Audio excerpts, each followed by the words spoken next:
Eh bien bonjour à toutes et à tous, ici The Marvelman. Aujourd'hui on se retrouve pour ce 32e récap de Marvel News, donc je fais le récap de toutes les news Marvel qu'on a eu dans la semaine, c'est parti. On commence avec OK avec une petite news qui m'a fait un peu marrer.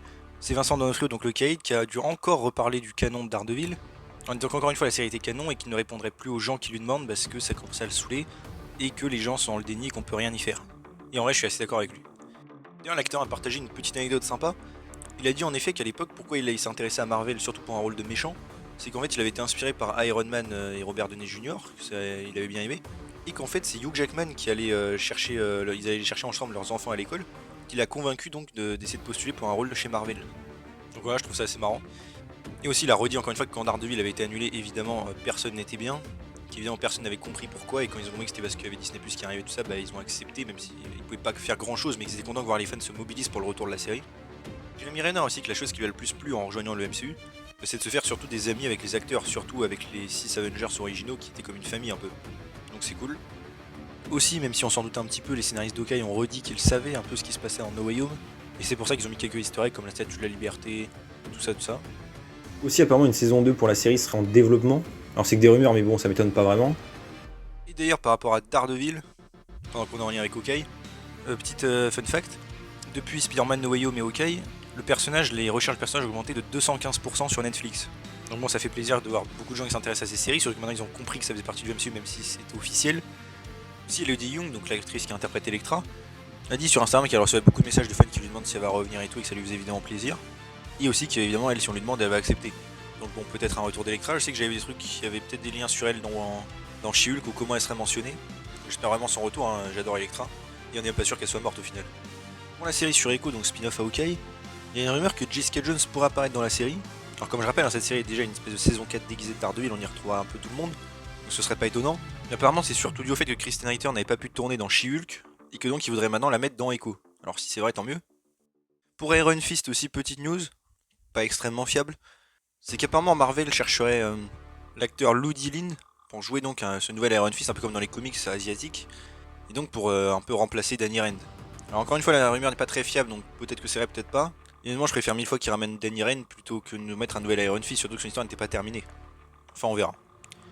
Pour Shang-Chi 2, Simu Liu a un petit peu parlé de son personnage, en disant qu'il se demande ce que va faire le personnage avec les 10 anneaux, car le pouvoir a un peu consumé son père, et vu que lui il est assez jeune et inexpérimenté, bah ça pourrait lui arriver. Et il a dit aussi qu'il ne savait pas quel autre personnage du MCU il pourrait croiser à l'avenir, même s'il en croisera, hein, bien sûr.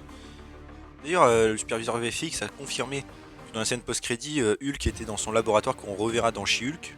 Falcon and the Winter Soldier, en vrai, qu'on a eu quelques petites images pendant du tournage de la série, voilà, donc je vous les partage, hein. Ça c'est cool. Pour Eternals, le film est donc sorti sur Disney Plus de partout sauf en France. Si vous avez un VPN, tant mieux. D'ailleurs, Disney a encore fait une erreur dans la timeline le mettant après Shang-Chi, alors qu'il se passe après WandaVision, Eternals, mais bon, c'est pas grave. On a aussi eu donc un bêtisier, pas mal de scènes coupées.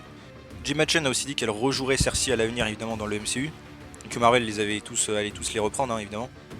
Et aussi Chloé Zhao a dit qu'elle a été super contente d'avoir bossé avec Marvel et qu'il leur avait laissé faire un peu tout ce qu'elle voulait et que c'était cool. Alors par rapport à un retour possible de Icaris dans Eternals, alors oui, celui principal est mort, hein, ça a été confirmé par le scénariste, mais bon, on a vu qu'il y avait plein d'autres éternels donc il pourrait potentiellement revenir et être cloné. Et un truc qui va dans ce sens, c'est qu'en gros la sœur d'un cascadeur de Richard Madden, donc qui interprète Icaris, a dit que son frère allait revenir pour le MCU bientôt, pour jouer un rôle donc qu'il a déjà joué. Et en l'occurrence, ce cascadeur n'a joué donc que Icaris. Donc vous voyez déjà la logique. Et comme j'ai dit, ça me paraît pas improbable qu'il revienne, donc bon, ce serait assez cool. D'après Chloé Zhao, le contenu bonus du film arrivera en mars sur Disney+, donc les commentaires audio, etc. Si un des scénaristes a dit qu'il n'y aurait pas de Eternals 2 ou 3 sans le personnage de Eros, on va bien le revoir, hein, je suppose. Et aussi les superviseurs VFX ont dit qu'ils avaient fait énormément d'efforts pour essayer de se différencier de films comme Iron Man, Doctor Strange, etc. Honnêtement, je trouve qu'ils rentrent plutôt bien. Pour Moon Knight, on a eu donc le premier trailer officiel. Trailer assez sympa, même si je trouve un petit peu décevant pour moi et pas assez violent. Je ferai peut-être une analyse, mais on verra. On a eu aussi évidemment un poster. Et donc ça sortira bien le 30 mars, donc comme les leaks l'avaient dit. D'ailleurs, les rumeurs disent que ce sera assez violent et sanglant, bon après à voir. Et qu'ils essaieraient vraiment de pousser le TV14 le plus loin possible, donc niveau violence. Et que ça a l'air vraiment isolé dans son coin par rapport au MCU, un peu à la manière de Hellstrom, et qu'on n'y verrait qu'un seul perso qu'on connaisse déjà du MCU qui apparaîtrait, sans doute Sharon Carter. On a aussi une photo leak, mais évidemment je peux pas vous la montrer, c'est juste Moon Knight sans son masque. D'ailleurs je trouve que son logo ressemble pas mal à celui de Daredevil ou Luke Cage, c'est assez cool. Et on a eu un premier synopsis, Donc la série suit Steven Grant, un employé de boutique de cadeaux aux manières douces, mais qui a aussi des souvenirs d'une autre vie. Steven découvre qu'il a un trouble dissociatif de l'identité et qu'il partage son corps avec le mercenaire Mark Spector. D'ailleurs, même si c'est logique, ça m'appelle énormément Typhoid Mary de Iron Fist. Hein. Pour Moon Knight, apparemment aussi, on aurait des reshoots quelques jours à Los Angeles. Alors voilà, hein, rien de très gros.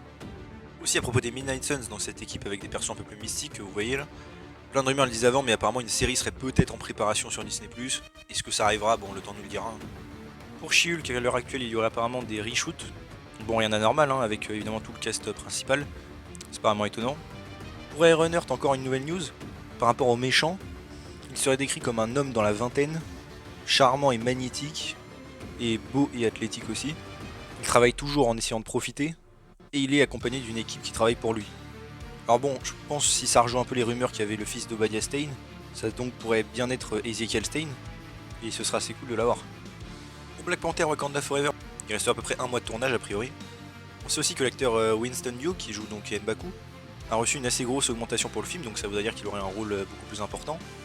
Et aussi, alors ça rumeur, mais qui rejoint pas mal de trucs qu'il y avait à l'époque, le Docteur Fatalis sera apparemment bel et bien présent dans le film. Enfin en tout cas il serait présent, peut-être pas physiquement, mais en tout cas il y aurait une présence. Pour un rôle minime mais quand même pas des moindres, c'est qu'en fait c'est lui qui interférait un petit peu entre le Wakanda et Atlantis, et qui déclencherait la guerre entre eux, évidemment de loin. Donc ça pourrait être cool, c'est vrai. D'ailleurs Namor aurait peut-être apparemment un rôle un peu comme Black Panther dans Civil War, donc très présent mais quand même secondaire, avant qu'il apprenne un peu sa propre saga dans le MCU, un peu comme à l'époque donc Black Panther a eu son propre film. Aussi pour Ant-Man and the Wasp Quantumania, c'est Paul Rudd qui a un peu remercié toutes les équipes du film pour le tournage, ça c'est cool. Pour les Gardiens de la Galaxie volume 3, on a eu quelques détails. Déjà une petite photo de Gamora donc en maquillage. James Gunn a aussi dit qu'on allait beaucoup aimer Adam Warlock, que c'était le meilleur et que en tout cas même si on l'aime pas à fond, on allait quand même l'apprécier. Que le film est très différent de ce qu'on attend et que Marvel a été pour l'instant plutôt satisfait, même très satisfait des scènes qu'ils ont montrées, qu'ils ont commencé à tourner. Hein. Surtout pour l'acteur Chukwueze Iwuji qui jouera donc on ne sait pas encore qui. A priori moi comme je dis ça va être le maître de l'évolution, hein, ça me paraît logique. Et apparemment dans le film il va expérimenter sur pas mal d'enfants aliens, ce qui va donc révolter les gardiens, en particulier j'imagine Gamora, Nebula et Rocket, vu que Rocket a été créé par lui normalement. Et aussi par rapport donc au Holiday Special qui sortira avant, James Gunn nous a donc confirmé que John Murphy s'occupera de la musique. Voilà. James Gunn avait dit que pour faire tout ce qu'il voulait, il avait besoin d'un demi-milliard de budget. Bah dis donc, et du coup apparemment Disney n'était pas d'accord, ils se sont un peu battus, comme à chaque film, hein. Et que finalement il a dit c'était un mal pour un bien parce que du coup ça le pousse à chercher des solutions créatives pour le film, pour pas avoir besoin de tant de budget. Pour Miss Marvel, je vous ai dit la semaine dernière qu'il y avait des reshoots qui avaient commencé à Atlanta. Les rumeurs disaient que c'était des reshoots assez conséquents, assez gros. Mais maintenant une autre source dit qu'en fait ce n'est pas si énorme que ça, donc bon, pour l'instant qui croire on sait pas encore. Et comme je dis à mon avis c'est juste pour retourner quelques scènes, hein, tout le monde fait ça bien sûr. D'ailleurs aussi l'actrice Mewish Hayat aurait rejoint apparemment le casting, pour un rôle évidemment inconnu. Pour The Marvels on a appris que Laura Cartman, qui a donc réalisé la musique de What If, fera aussi la musique donc de ce film. Secret Invasion et What If saison 2, je mets tout dans le même sac. Ils sont toujours listés donc pour 2022 sur un site de Marvel Japon, donc c'est cool. Et là d'ailleurs la série tourne maintenant à Halifax en Angleterre. Pour Thor Love and Thunder, on a Tessa Thompson qui a parlé un petit peu de son personnage de Valkyrie. Et apparemment elle aurait des nouveaux pouvoirs car elle a décrit qu'elle peut sentir quand quelqu'un est proche de la mort, l'emmener au Valhalla, mais qu'elle peut aussi faire revivre les gens et que des fois quand elle le fait, elle finit parfois dans leur corps, donc sa conscience dans leur corps.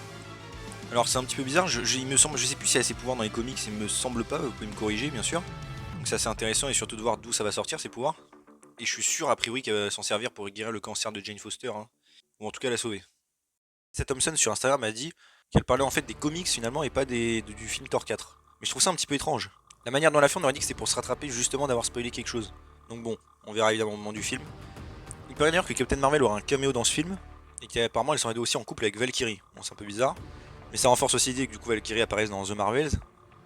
Pour Loki en vrac on a eu vite fait une nouvelle image qui montre un peu les coulisses des effets spéciaux de l'épisode 5 de la série, c'est assez cool. Aussi pour la série donc Agatha House of Harkness, donc le spin-off sur Agatha, le tournage devrait commencer apparemment en octobre et en Géorgie. J'imagine une sortie fin 2023. Hein. Pour Doctor Strange et Multiverse of Madness, petite news en vrac, c'est qu'on a vu que James McAvoy qui jouait donc le Professeur X dans les X-Men jeune et Sophie Turner qui jouait la Jean Grey jeune, jouait aussi de la saga X-Men, ont tous les deux été vus avec leur look des films X-Men, donc crâne rasé pour Professeur X et en rousse pour Jean Grey. Sachant qu'il ne l'était pas dernièrement, hein, c'est que depuis la semaine où il y a eu les reshoots de Doctor Strange. Avouez que la coïncidence est assez troublante. Surtout qu'il y avait évidemment des rumeurs sur eux déjà à l'époque, donc il y a moyen qu'on les retrouve dans le film et honnêtement j'espère. Aussi, une autre source dit que la plupart des Illuminati du film, faut pas s'attendre à ce qu'ils survivent, donc apparemment, bon, il va y avoir des gros fights. Hein. Et aussi, on a une petite photo donc, de Danny Elfman qui va composer la musique, hein, en train de bosser sur le film. Aussi, apparemment, Marvel aurait demandé à Ben Affleck de reprendre son rôle de Daredevil de 2003, pour faire, j'imagine, un petit caméo, mais on ne sait pas si l'acteur a accepté ou pas. Et vu ses problèmes en l'occurrence avec les gros studios comme Warner dernièrement avec Batman, je me demande honnêtement s'il a accepté. Après, en général, on sait que s'il aime le rôle, il est pas contre a priori. Il a bien rejoué Batman pour Zack Snyder, donc bon, pourquoi pas. Aussi, le film serait décrit comme une grosse célébration de Marvel en général, et que donc évidemment on y verrait masse caméo, bon ça on s'en doute un petit peu. Aussi, Benedict Cumberbatch a dit qu'il était assez content de la réaction des fans par rapport au trailer, qu'il soit hypé, bah, ça l'a rendu content. Aussi, on aura apparemment une photo de Nicolas Cage en Ghost Rider, bien sûr, sur le tournage du film, pour son caméo. Alors, est-ce que la photo existe? Je ne sais pas, mais il paraît qu'il y en a une. Le film aurait donc aussi eu une projection test, et les retours seraient extrêmement positifs, surtout par rapport au premier qui était désastreux. Il y aurait un caméo apparemment qui serait un rêve de fan qui deviendrait réalité, donc bon, je sais pas ce que c'est, mais ça m'intrigue. Plus un caméo que absolument personne n'a leaké, donc ça c'est assez sympa aussi. Donc les caméos aussi seraient énormes et surprenants, bon j'imagine bien.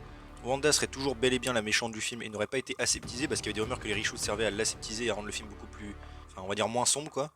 Et apparemment ça n'a pas été le cas, donc j'espère que c'est vrai. Il y aura un combat entre Wanda et Strange qui serait apparemment incroyable. Strange a bel et bien plus de temps d'écran que Wanda, hein, les gens ont précisé, mais que tous les deux en gros sont les plus gros persos du film. Hein. On y verra aussi les parents de America Chavez apparemment.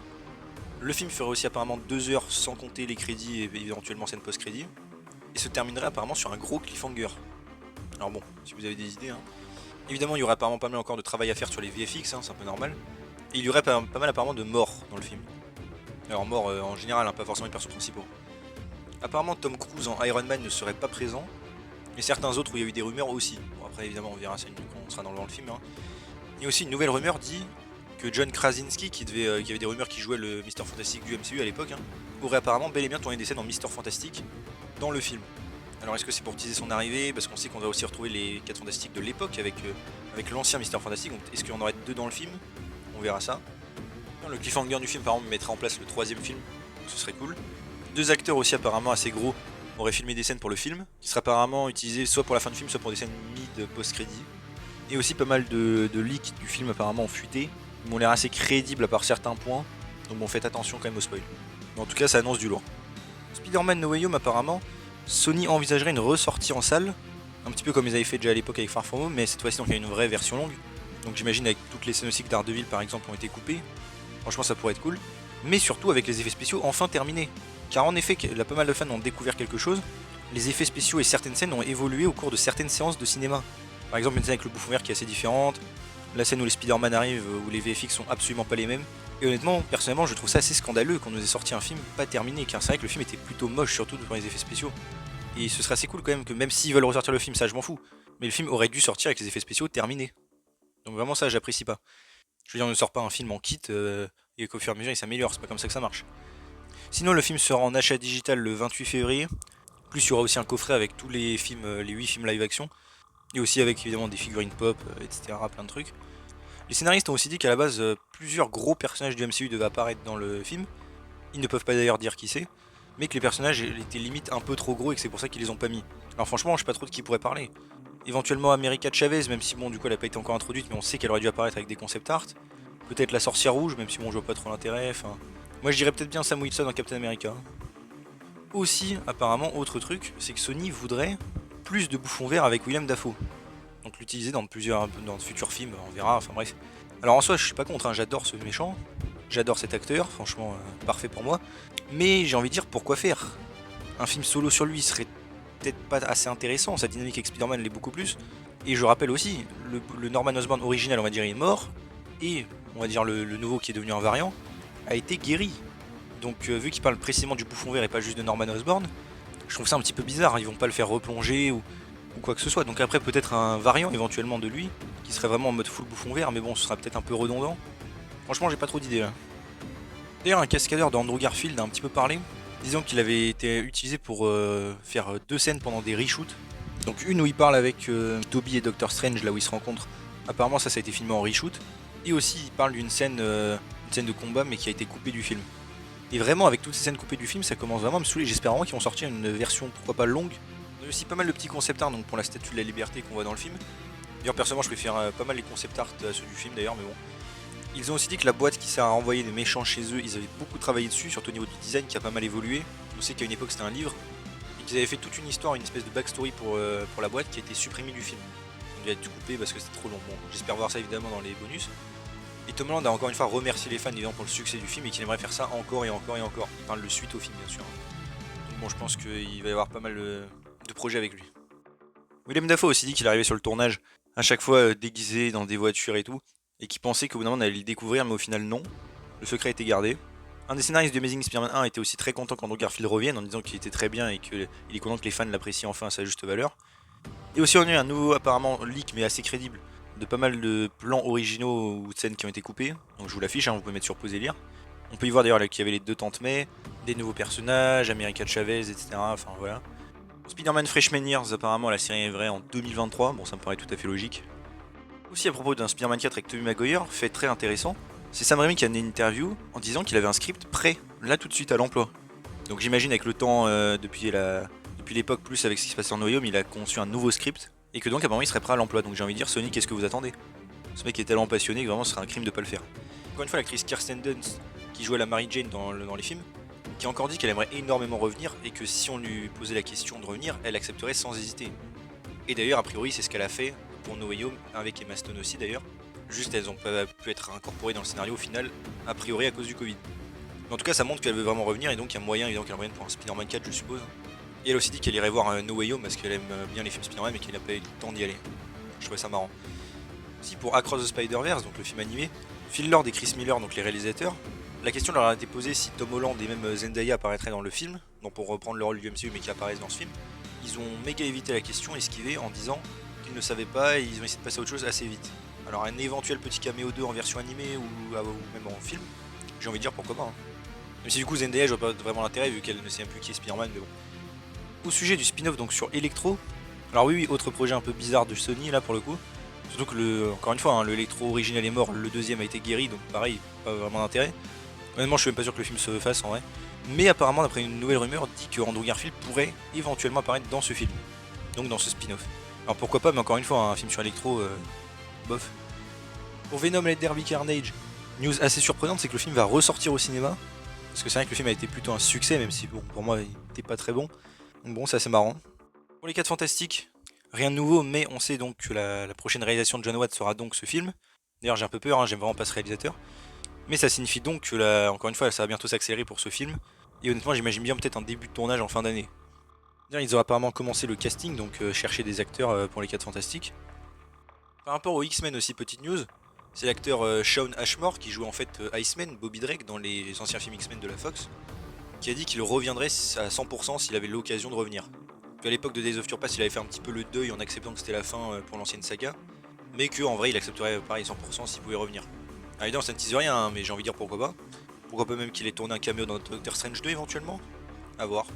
Pour Werewolf by Night, donc ce Halloween spécial hein, qui devrait arriver sur Disney+, on a appris que l'actrice Laura Donnelly aurait donc rejoint le casting pour un rôle inconnu. Alors personnellement, encore une fois, je mise plutôt sur Nina Price, hein, il y avait des rumeurs qu'elle soit dans le truc, et c'est donc une hybride vampire loup-garou, donc ça ferait sens. Et aussi, alors apparemment, la production de ce spécial Halloween ne serait pas très longue car elle durera en effet 3 semaines, moins de 3 semaines, de fin février à mi-mars. Donc c'est vraiment court à voir comment ils vont gérer le truc. Aussi apparemment Werewolf by Night aura pas mal de moments musicaux et c'est pour ça que c'est Michael Giacchino qui dirige le projet. Pour les séries Marvel animées sur Hulu comme MODOK et Hitmonkey, MODOK d'ailleurs qui était très bien, on a appris donc que pour l'instant les séries restent sur la plateforme de Hulu et que Marvel ferait bientôt un communiqué pour savoir s'il continuerait ou pas ces séries. Et honnêtement j'espère parce que vraiment Marvel se focus un peu trop sur le MCU et ce genre de projet à part fait du bien et ils devraient en faire plus. Donc franchement j'espère. Au niveau aussi de nouveaux acteurs encore une fois pour le MCU, on a l'acteur Colin Seifert qui a un peu teasé qu'il aurait un rôle dans le MCU prochainement.